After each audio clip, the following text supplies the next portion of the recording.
Thank you so much for investing your time with us on the very first World Litigation Forum in Amsterdam. My name is and I'm the managing partner of my firm KLA National Associates, and I'm based in Düsseldorf, Germany.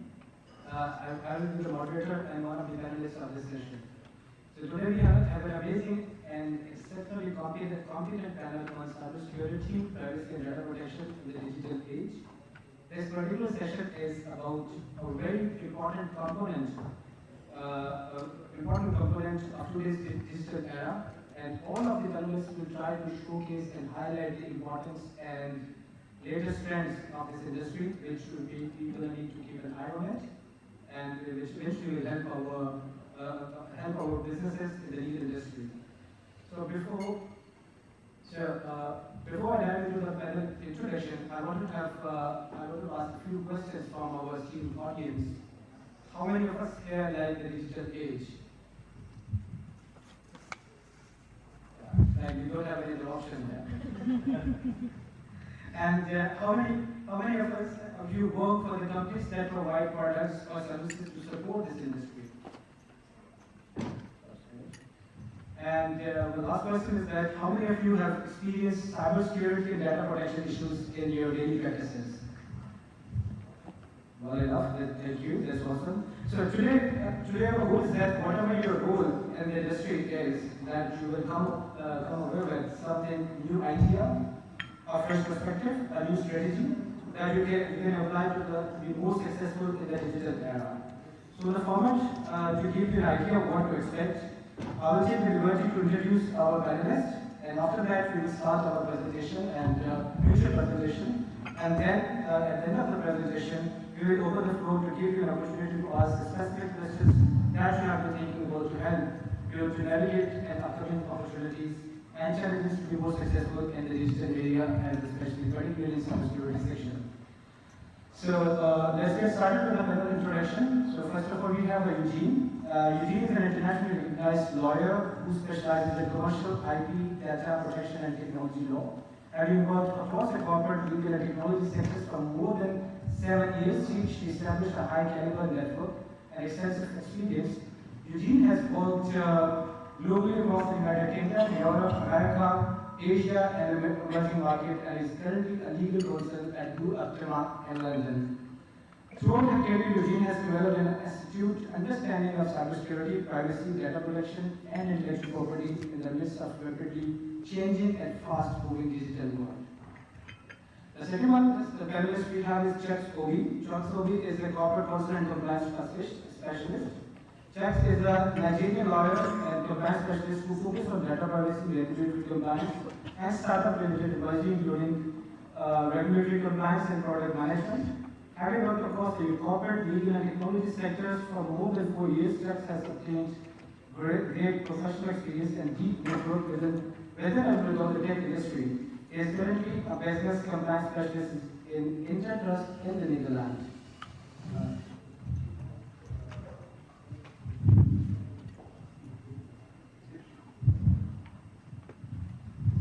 Thanks, and I'm Nick Rich from Amsterdam.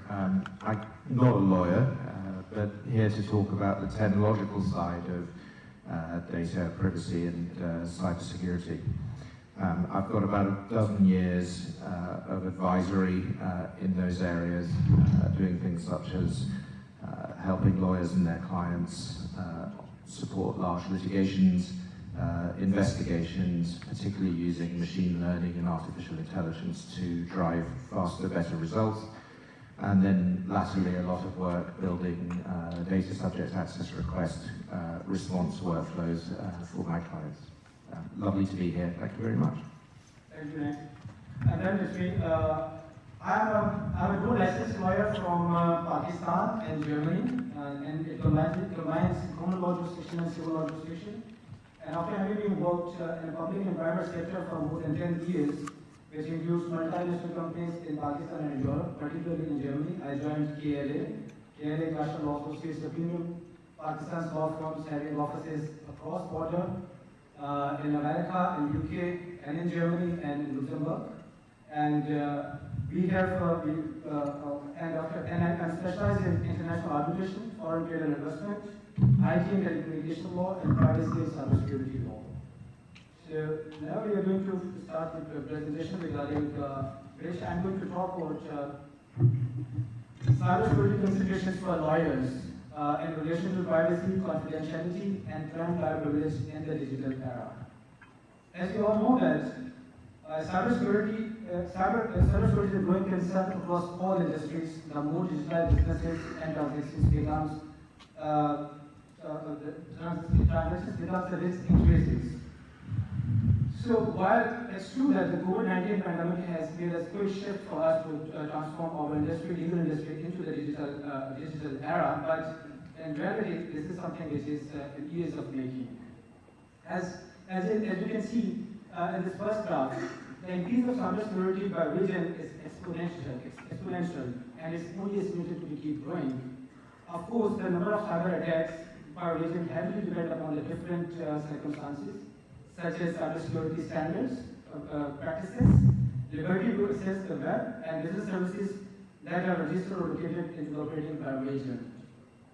To have a more better understanding, the next graph, which clearly shows that the average weekly number of attacks per industry. In this graph, research and education industry stops with approximately 104,068 attacks per week. Cyber attacks in this industry.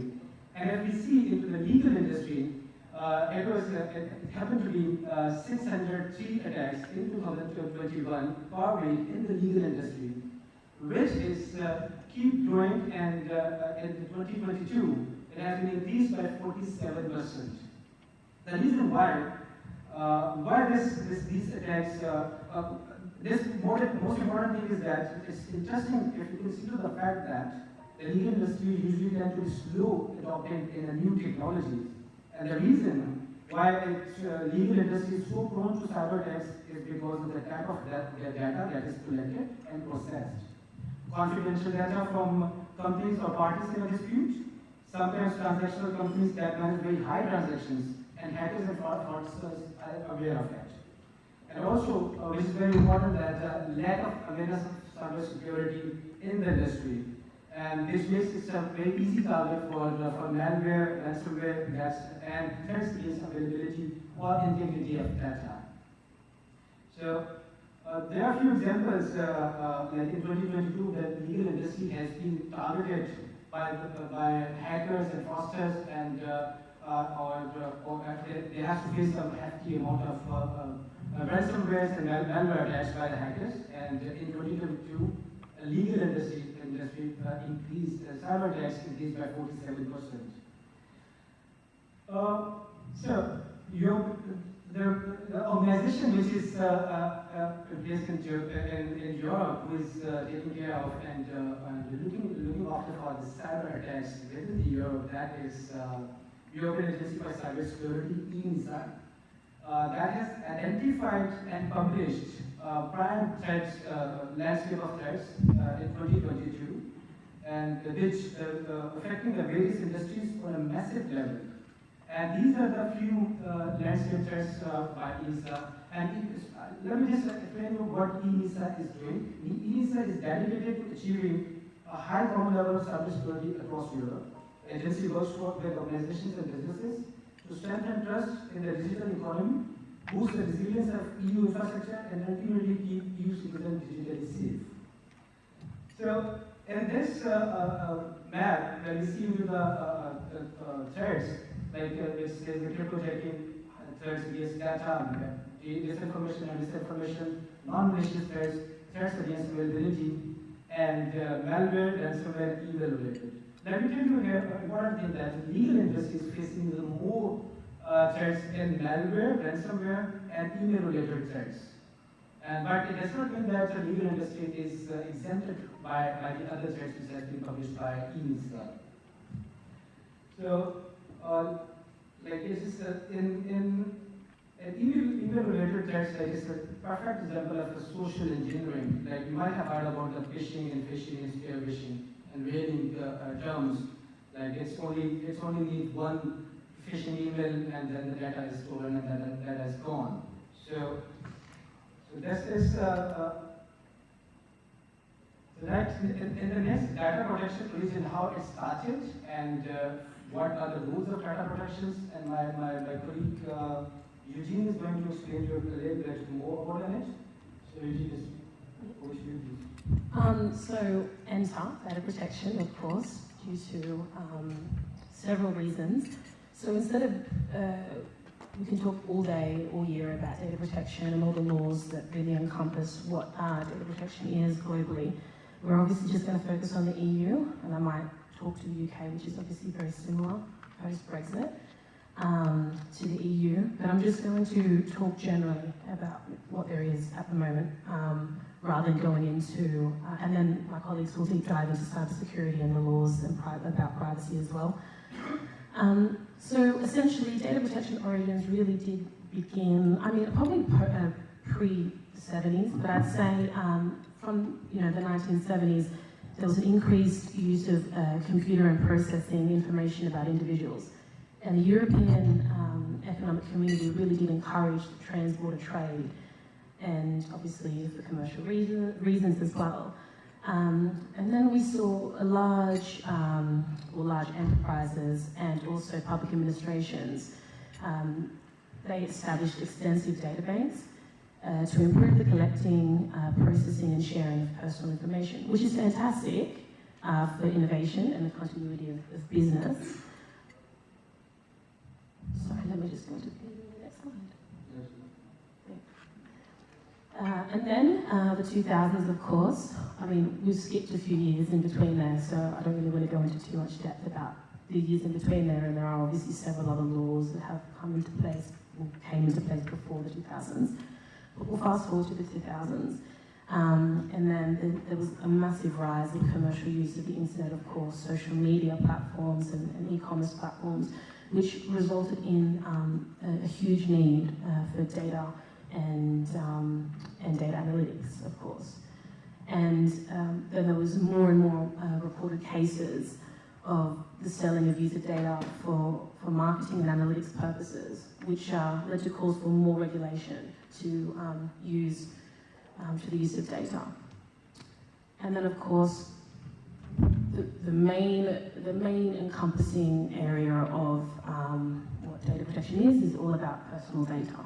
And that's obviously EU GDPR, Article 4, and we paraphrased a fair chunk of what the definition is. So personal data means any information relating to an identified or identifiable natural person, which is technically the data subject, and one who can be identified directly or indirectly by reference to an identifier. Now, it really does start with the data subject, where the data subject sits, and then we go into an overarching conversation of who's the data controller, who's the data processor, and then each have their own laws, and then of course, regulatory compliance issues really. And then, of course, we have the data subject, and they have several rights for the use of their personal data. Now, again, touching on the foundations, we've got the data controller, data processor. There are 6 overarching principles, of course, some of them, to name a few: lawfulness of processing, transparency, data minimization, data limitation, etc. Then we've got, like I just said, data subject rights, and there is no, which we all know, there is no distinction between private and public sectors. So even if you're a private company or an individual, a self-employed individual, you still need to abide by these rules. And of course, there is neutrality with regard to the technology that's used. So again, even if you're using different types of technology, it doesn't matter. You still need to abide by the principles. And of course, this does extend over to manual processing and accessing information as well. Now, data protection, why? So I'm the head of legal at a tech company. We process quite a fair bit of information, and even just as an individual, I really support the need for data protection. And the reason being is because human rights, of course, human rights, there is the protection of individuals' rights and freedom to a private life. Now, we all have that right, And I think it's very important that companies, and again, businesses in general, should actually be, yes, of course we can use data, it's such a mass market now, but it's very important that we do protect the rights of individuals, specifically to their right of privacy. Now, ever since really being focused on data protection law, I am forever watching who I'm giving my information to, where is my information going. When cookies comes up, I'm declining all. I'm only essential cookies. If I'm filling out a form, why am I filling out the form? I'm asking questions. It's very important that we all do that and that we're all very aware of where our data is going. Of course, we don't want to stop, and I keep bringing this up, business continuity, and the reason why I bring this up is because I also see the other side of the power of data. Again, with a company that, I've worked at tech for years, but we worked in tech and in legal tech companies as well, and I really believe that we should be able to use data and personal data therein. However, it's very important that we all, like I said, be aware of where it's going and how it's being used.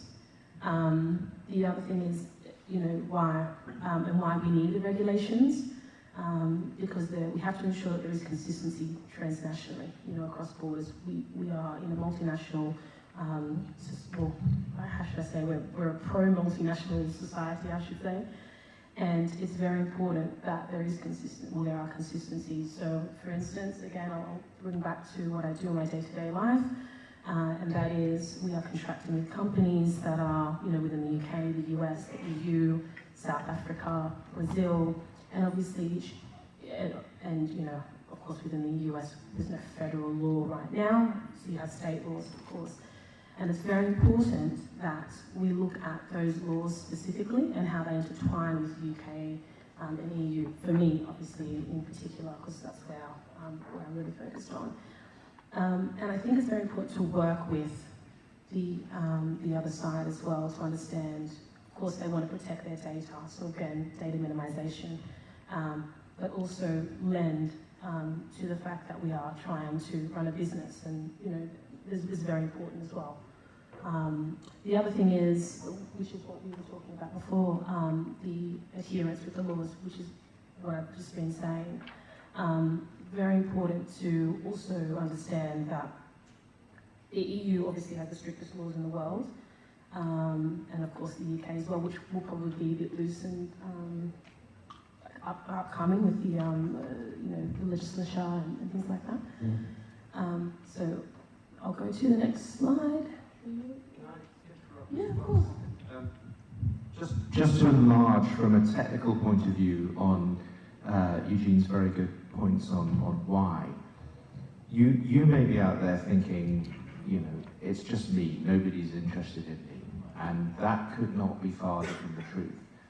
There is a mass harvesting of data going on by multiple actors globally, right? So the USA, for example, with its PRISM program and various other programs, those were identified in the WikiLeaks, so they're about 10 years old. Who knows what they're collecting now? Far more than they were 10 years ago, because we're creating far more data than they were 10 years ago. Other state actors, such as China and North Korea, absolutely have just as large harvesting programs going on. Now, combine that with the sort of data that can be inferred from a very small number of data points about each of you. For example, Amazon typically knows when a woman is pregnant before she's done a test, because of changes in buying and browsing habits on the Amazon website. Right? So very personal, private data can be inferred about you from a very few data points. And if you're happy with that, that's fine, but there's always something that you'd rather keep private in your life, I would guess. I certainly have things I'd rather keep private in my life, and I won't share them here. And the fact is that you can't say, I'm just one person of millions I can hide. This stuff is being copied, transferred across the Atlantic, across the Pacific, and analysed every minute of every day on all of us, and we should all be aware of that. Thank you. And then how do we apply the data protection laws, essentially? This is the most important aspect, really. So we've got organisational technical measures that you need to be putting in place. If you're transferring data outside the EU, the UK, to other companies that are in your group, so of course you've got intra-group transfer agreements. You've got also, I mean, you're going to talk more to the security elements as well. However, you want to, encryption, there's backups. There's, of course, you can insert zero trust principles, which is the most elite form of cybersecurity frameworks. You also want to ensure that you've got, marketing opt-ins. You also want to minimize the amount of companies that you're using, your sub-processors, or just companies that you're using like tools. What CRM are you using? Are you using any technology, to actually help with your business continuity? G Suite, are you using Amazon? Are you using Microsoft? Who are you using? How many processors are you using, or sub-processors? And are there really sub-processors in the, the definition of the law? Obviously, every agreement that you are, I should say, signing, should have a data processing agreement attached to that, which will set out, all of the different ways that you are processing the information, and will bind you to specific organisational technical measures that will ensure the security of the data. I say ensure, but the word ensure is probably a little bit too strict there, because we can't warrant that, of course, that you're going to ensure that there's going to be no attacks, but you'll do the best you can within the your power, of course. And I think the other component as well that I really need to stress is the fact that you've got Schrems, obviously Schrems 2, which obviously occurred, which really ruffled everyone's feathers in terms of transferring information to the US, but we need to understand the practicality of that, because there is a lot of personal data being transferred to the US every day without people being aware. And, of course, there's talk of Biden signing, a few directives, or, executive orders, I should say, that will initiate the conversation in terms of the privacy shield, and hopefully they can come to an agreement. But I'm trying to be optimistic about that for the benefit of my company. But of course, like I said, it's very important that we have the measures that are not on there, the measures that were there on within your organisational operation, I should say. And I'll hand over to Obi now. I should say. Thank you. So I'm talking on the challenges, and which is fairly important, because that's where I come in usually with compliance, and everyone hates us, I know, because we're usually telling you no. We love you. No. Thank you. We love you too. We're usually telling you no, you can't do this, no. And I know, but we have to run through it. So the first major challenge is transfer restrictions, which from Schrems 2, a lot of people are still battling with, and we've come up with some creative loopholes to get through that, but we need to have some clarity with regards to that. With that problem also comes the problem with some countries have localization laws, which raises a lot of concerns, that some data is stuck in one place. And the major issue why this is a problem is we're today in a global world where you have multinationals who maybe have a processor in one country, the controller is in another country, and there are maybe 3 or 4 other intermediaries involved. And all those countries have different laws, and there needs to be some synergy. So which falls to the next challenge, which is commercial disruptions. As a result of the fact that there is so much law now, and it's no longer the wild, wild west for data protection, there have been some business issues. Some of those companies that we call bottom feeders that just handle scrubbing up data and dealing with marketing and the likes, a lot of those companies, their bottom line is not just affected, but their entire business model is collapsing before, and the ground is disappearing before them as they speak. And as a result, we are trying to make sure that businesses don't disappear and businesses are not affected. So multinationals have issues with getting data out, and multinationals have issues accessing data, and so you have to make sure that they find the balance. And we're still trying to find the right answers to some of these questions, but to that one, we're trying to make it work. Security threats. Everyone always speaks about data protection from a commercial point of view, but there's also the national security point of view. Governments are every day, looking through and preening through and trying to get some data because they're looking for ways to protect themselves, protect the country, trying to find out threats. And as a result of that, with increased data privacy laws, there has to be a need to strike a balance. And it's a difficult balance, and it's a very thin line, because we're trying to find terrorists, or we're trying to find people who are trying to hurt our government, but then there's also the right to personal privacy. And it depends on where you come from and what country you're in. Your country might take one side that, we're going to stand with the national security point of view, and then another country might say, we're going to stand with the individual and say the private rights are more important. The next thing is the practical application of the law. There's so many laws, and the issue sometimes is how best do you apply these laws and stay compliant with the laws? And that's always a problem, because sometimes the laws are a little bit rigorous. Because for instance, when Schrems 2 passed, the implication was you couldn't transfer data to America. And if we're going to follow Schrems 2 to the letter of the law, then a lot of multinationals, the majority of the multinationals that are in Europe are American, in the tech industry, are American companies. That would mean they wouldn't be able to move data back to their home country, which makes it impossible to do business in the first place. So that is another one. The next thing is rapid data growth. The amount of data that was being processed and that was being produced in year 2000, and compare that to today, it's ridiculous. There's so much data being produced, so much data that's needed. For instance, when we were growing up, when we were kids, we just had the landline, at home. Now you have your cell phone, you have Alexa, you have this, you have that, and every single one of these gadgets is using personal data from you. Some of them have access to your voice, and they can be recording when you're just talking randomly and overhearing conversations. There is so much data that sometimes it's a bit of a mess processing it, and it's a bit of a mess protecting everything. And that's a major challenge, and you have to make sure you find harmony and balance it out. The next issue we face is accurately and adequately measuring risks, which is a bit of a dicey situation, because my major job as a compliance analyst is risk management, risk analysis.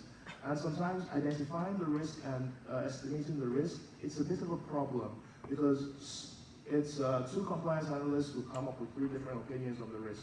I could say, I think this is manageable risk, and someone else could tell me that, no, this risk is too much, we can't deal with this, and you have to find a way to manage it. And there is no streamlined version, there's no streamlined method of coming up with this. And sometimes you don't want to rely on 2 people's decisions, you also want to rely on the law, or the courts, or legislation, but we need to find a synergy, and that synergy, it's been a little bit difficult to find it. The next and final one on the challenges, but this is not all, but this is just something short for today, is harmonization amongst countries and the rise of the splinterness. For me, this is something I'm very passionate about, because the rise of the internet and the rise of the global system in my country, it really helped the rise of the tech industry. The fact that you could see huge companies come in and they have a small presence in your country. It's been able to do a lot for the ecosystem. It's been able to create a lot of jobs, create a lot of opportunities, and even just drive innovation. So as a result of the splinterness, which is basically the internet being fractured into different components, and every country, a lot of power blocks are trying to create their own version of the internet and have it as a silo. Which, if we're thinking about it, it raises a lot of problems, because one of the things why we like the internet is the fact that the internet gives us access to information far and wide, and it has also been able to reduce the tendency for governments to have a control on information. In the 60s, if something happened and the government wanted to keep it on the wraps, they simply had to go to legacy media and tell legacy media, no, and that's it, you would never hear of it. But today, it's really, really difficult to keep the genie in the bottle. If something happens and it pops up online, pops up on social media, it's really difficult to nip it in the bud. But as a result of the Splinternet, it's going to be possible to go back to that old industry, the old way of, oh, okay, what's happening? There's a protest happening in XYZ country. We're not very happy with it. Turn off the internet, and that's about that. So as a result of data privacy, and that was it, as a result of data privacy concerns, some countries are now trying to have their own version of the internet, and as a result of that, for me, on a human rights point of view, it raises very, very grave concerns. So we're going to go back now and start talking about the legal regime. Perhaps before that, it might be worth talking about some practical steps on the challenges side.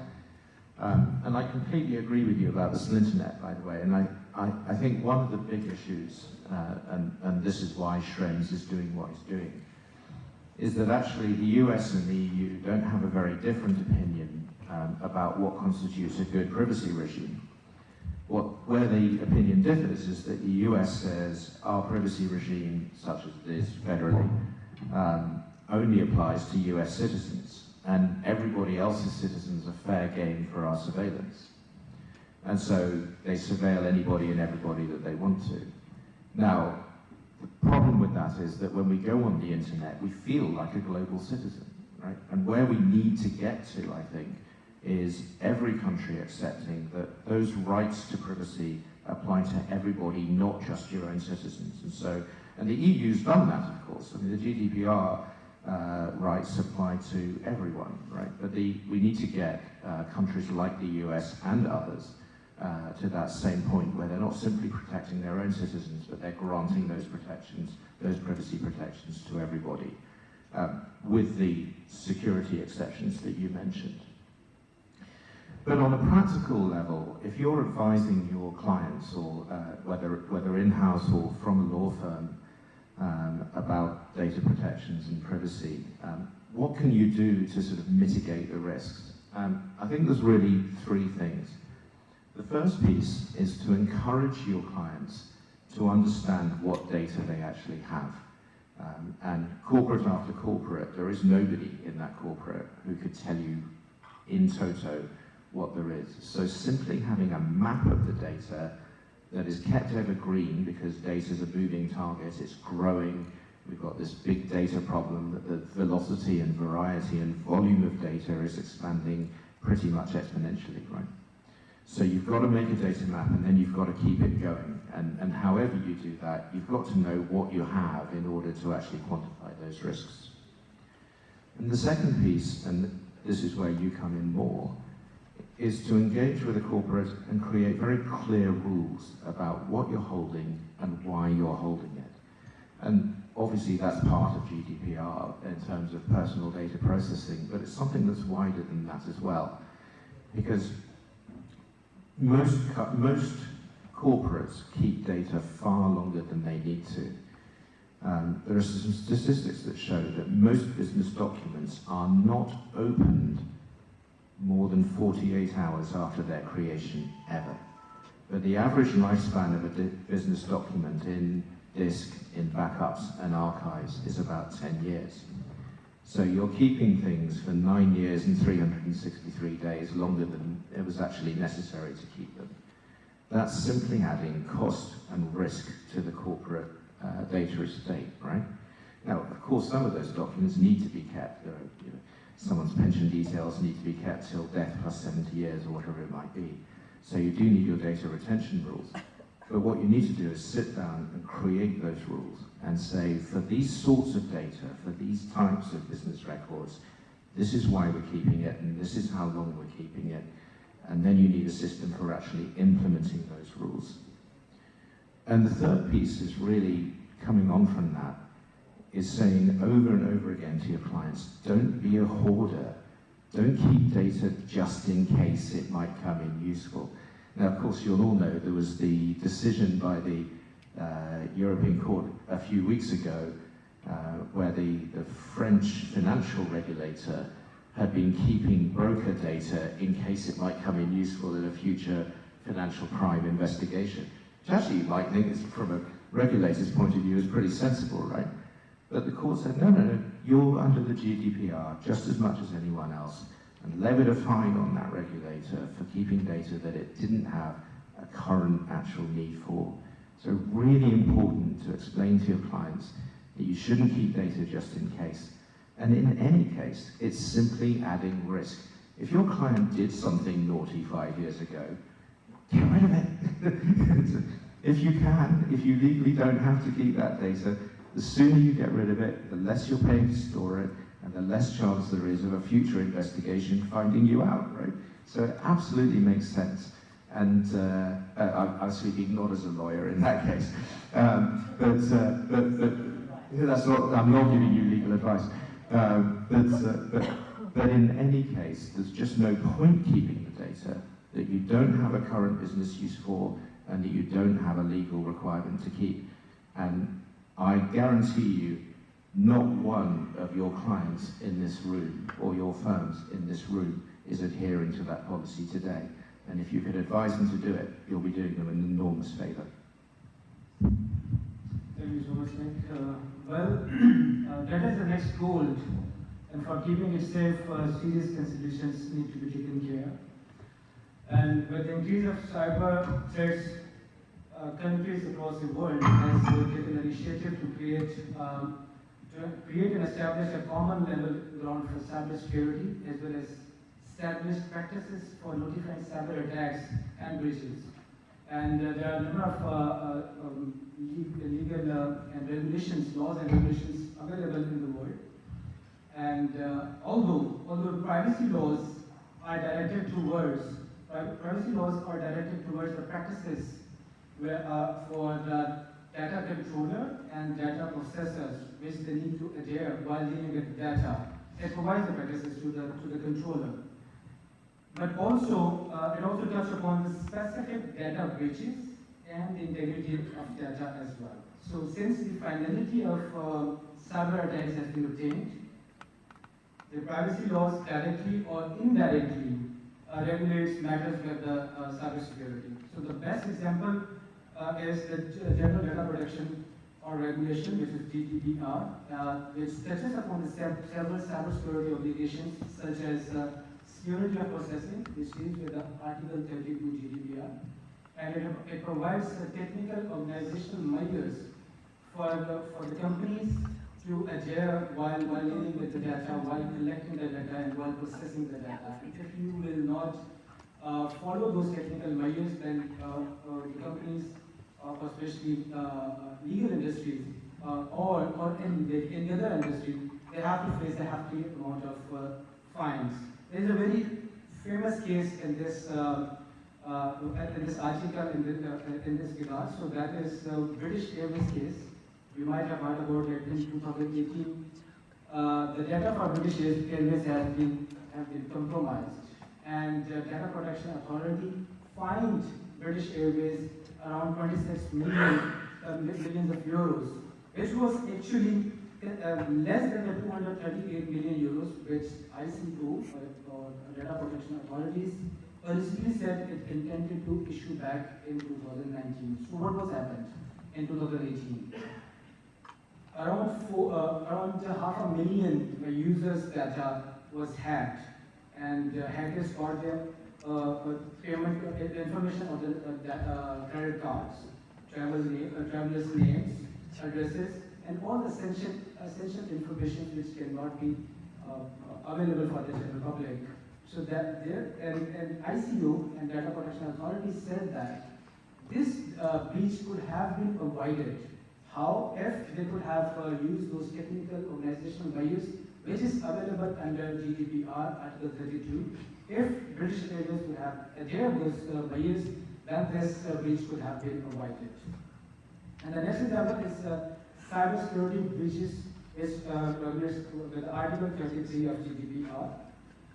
So this provides that if any breach has been occurred, without undue delay, within the 72 hours, data controller has to inform the authorities about the breach. If we will not inform the authorities, then again this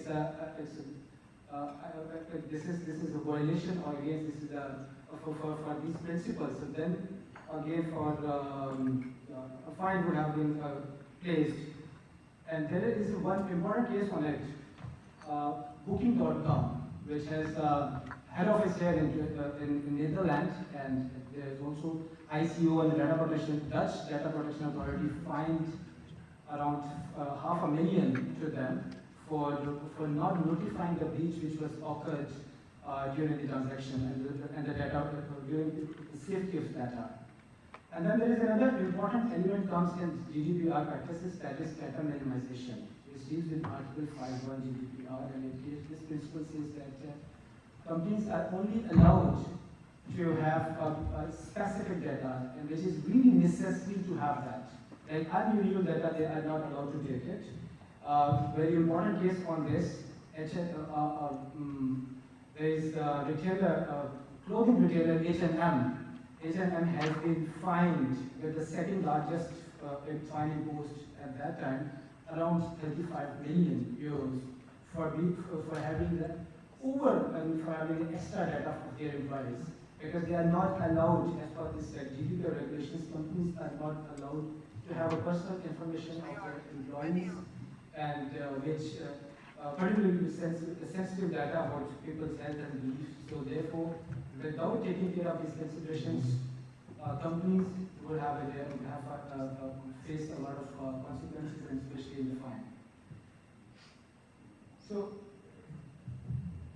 then NIS directive comes in. So this word NIS directive, this is the first EU word legislation on the cybersecurity. So this directive on security of network and information system provides a legal measures for an overall level of cybersecurity in the EU. And this provides operators for essential services are responsible for notifying national authorities of serious cyber incidents. So companies must have to notify for these breaches which would occur, and this NIS directive would have deal with these kind of breaches. But there is another new enactment regulation on the top in the European Union, that is for the NIS 2, which is more this proposal is in line with the Commission's priorities to make Europe fit for the digital age and to build an economy ready for the future that works for the people. And this would supersede the NIS Directive 1, and the main principles for this directive is to propose for improvement of incident responses. It modernizes the existing legal framework for taking account of the increased digitalization of the internal market in the recent years and involving cybersecurity threats of landscape. So, yeah. The European Commission has identified increasing risk of cybersecurity in the EU. Therefore, they propose a new requirement aiming to improve the level of cybersecurity products with the digital elements, and to build up awareness and understanding of importance of cybersecurity threats in the eyes of users of such products. According to the EC, European Commission, the product with digital elements is broadly defined under the CRA as any software or hardware product and its remote data processing solutions, including software or hardware components to be placed on the network separately. So this particularly means that any software or a tangible product which has digital elements and that is sold or distributed in the EU may be subject to the CRA. This means in-house lawyers, IT companies, importers and exporters and manufacturers must ensure the compliance and keep updated with this. And certain products such as the software as a services, open source software and test versions are exempted from the ambit of CRA. So the companies should have adhere with these compliance, and especially the in-house lawyers who are dealing with those products which has the digital elements. So they need to take care of these compliance issues. And there is also the privacy and cybersecurity. So according to the what was explained in the previous slides, the legal framework for cybersecurity shows elements of privacy. Thus, we have a privacy elements to consider in cybersecurity. First, these two have a symbiotic relationship. The more data is collected, the more you have to ensure the safety. So in GDPR, the data integrity depends. It's called data integrity. And the second, it comes with in the modern digital age. The client-wide privilege depends on the privacy practices, and special measures should be applied when communicating with the clients. Practices such as encryption, password store files, and privacy notices that in the email signature should be observed and implemented. And lastly, law firms also fall under the legal scope of privacy laws. It is essential to have privacy and security by design and default to ensure compliance to avoid hefty fines. So in this digital era, the confidentiality faces more risk than before. The digital process that your firm or legal department offers, the more sensitive or confidential data that you will have at risk. It is essential to have an IT department to help not only to protect but to prepare and detect any kind of intrusion into your system. And the reason being that hackers are aware of it, and they know these law firms are dealing with the confidential data and those clients and big important clients or companies who are dealing with high transactions, and they does not want to leak their data, or they does not want to represent their data into public. And the hackers take advantage of it, and they hack the data and ask a ransom for not disclosing the data into the public. So this is the important element which law firms and in-house lawyers are also taking care. And there is one important thing which I need to mention here, that hacked or illegally obtained evidence would still be valid evidence in the legal proceedings if the admission is at the discretion of a tribunal. This includes published or confidential information and communication. And there are many cases in arbitration proceedings that this kind of data has been, or evidence has been accepted by the tribunals. So law firms should take care of these data, and it's better to have IT team or the IT sector who are taking care of those important files or important data which is these law firms are dealing with. And then at the conclusion, again, if you said that you have to say something on this. Yes, I think that risk to law firms is very real. In a previous life, I worked for a forensic investigation house, and I can remember going into the data room of a particular large law firm in London, and we found that there was a lot of RF traffic coming out of the servers, and it turned out that a third party had placed 3G cards into their routers so that someone standing outside the building could download all the data that was going through the router. Right? And then it turned out on further investigation, I have to say that we put the router in a Faraday blanket and took it back to the lab and put up a Faraday tent so that no transmissions could get out while the investigation was going on. And I thought, this is so cool, I'm working somewhere that has a Faraday tent, right? But it was discovered that those cards had been put in by the manufacturer at source in the state from which the router had been bought, right? So a very, very deliberate, state-backed attempt to exfiltrate data from a large London law firm. Right? So really, you're exactly right. IT departments have to be enormously careful to try to detect and stop intrusions and the exfiltration of data.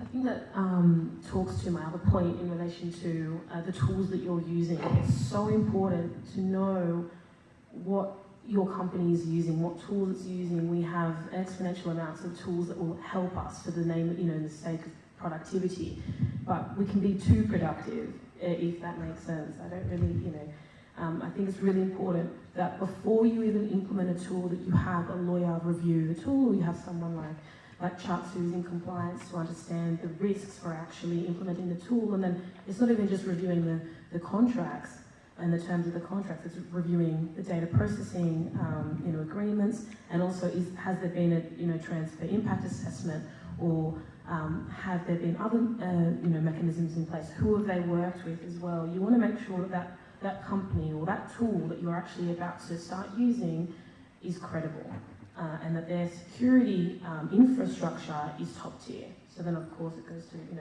are they SOC 2 certified, or are they compliant with all of those, or NIC, which is what you've just talked about, the framework there as well.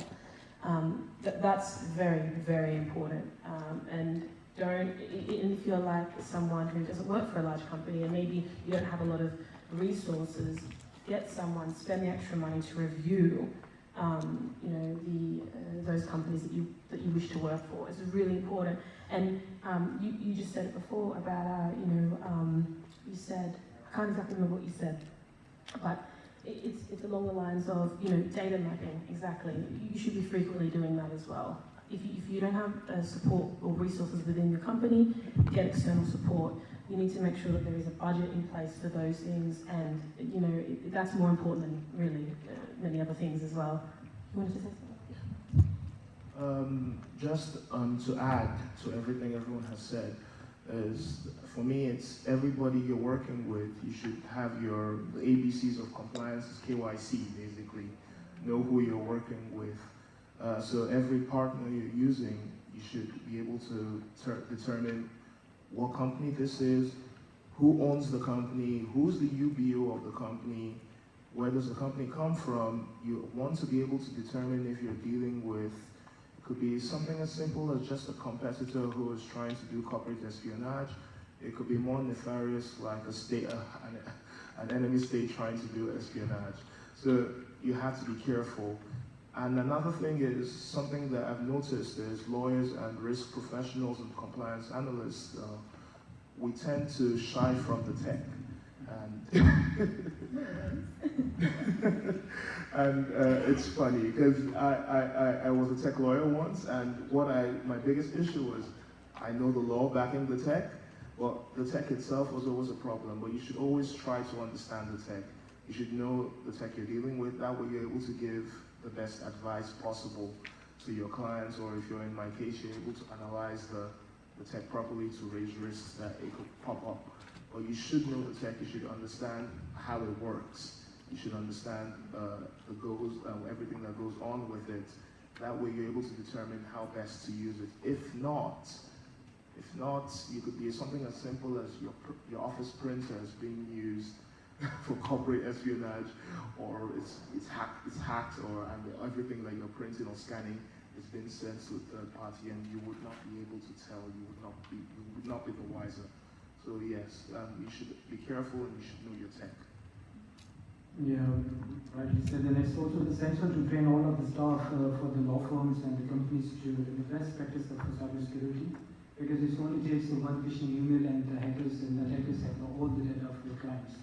And with that breach, of course, is also going to be a great threat to the image and reputation of your law firms as well, and the same goes for the companies.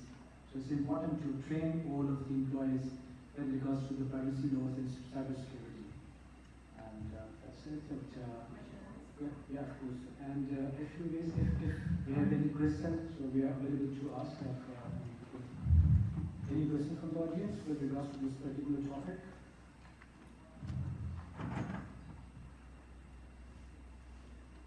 Either we were too good or either we were